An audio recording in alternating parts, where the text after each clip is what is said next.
আসসালামু আলাইকুম। আশা করি সবাই ভালো আছো। আলহামদুলিল্লাহ আমি ভালো আছি।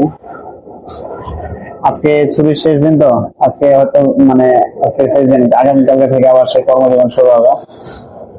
গার্মেন্টস জীবনে তো আর আগামী ঈদ পর্যন্ত সম্ভবত ছুটি তেমন আর মনে হয় পাওয়া যাবে না। এটাই হয়তো বা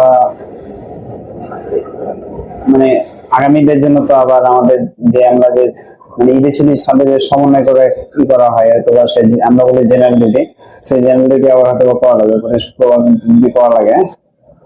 তো আসলে বাসায় বসে থেকে যে অল্প সময় কাটাই দিলাম, বলতে বলতে 10 দিন সময় কেটে গেল, আমরা কিন্তু বলতেই পারি নাই 10টা দিন কিভাবে চলে গেল।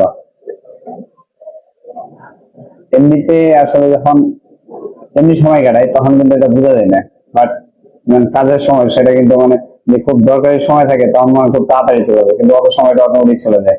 ঘুমিয়ে ঘোরাফেরা করতে অটোমেটিক চলে গেল। তো তোমাদের কাকে ডিউটি হয়েছে তোমরা আসলে জানাও আমাদের। ঠিক আছে, আসসালামু আলাইকুম।